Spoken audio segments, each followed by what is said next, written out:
Good afternoon and welcome to our National Convening on English Learners' Civil Rights. Mi nombre es Miguel Cardona y soy tu Secretario de Educación.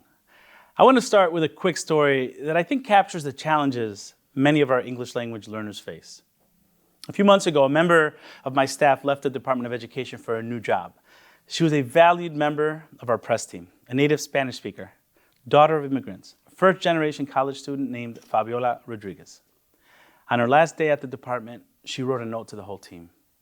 She wrote, "As an English language learner who was scolded for speaking Spanish at school, I could never have imagined that I would one day work for a cabinet secretary and that my bilingual skill set would allow me to grow and propel in my career." Too many of our English language learners grow up feeling like Fabiola.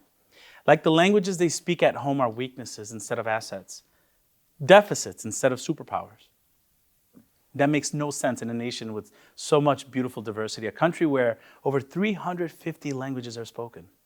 It makes no sense in a nation where the number of people who speak a language other than English at home has tripled in recent decades.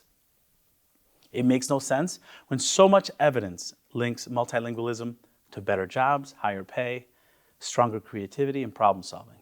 And it makes no sense that we've treated those facts as deficits when so many of the rest of the world is multilingual, when people in other nations are using their language ability as a leg up to compete in the global economy.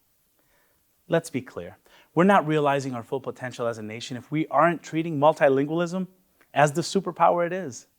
That's unacceptable.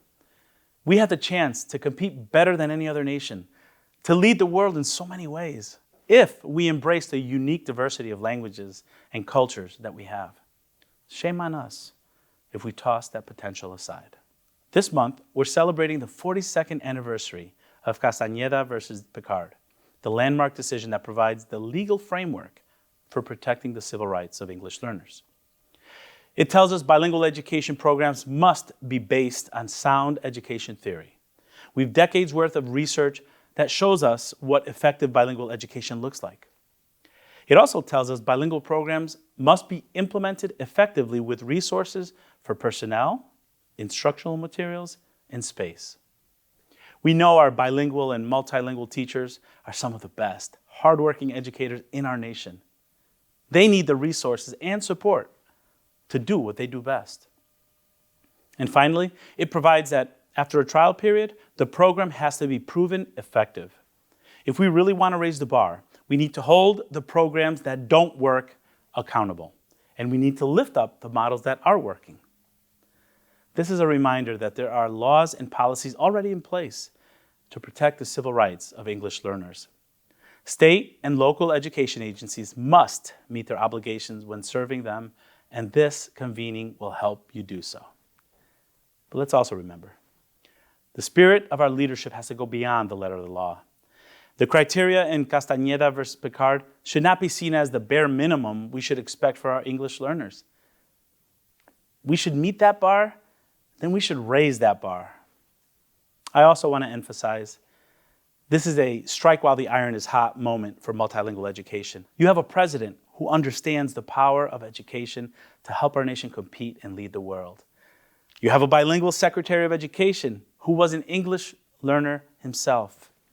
You have a Department of Education that is fighting every day to advance multilingual education and support our English learners. So we need to make the most of this moment.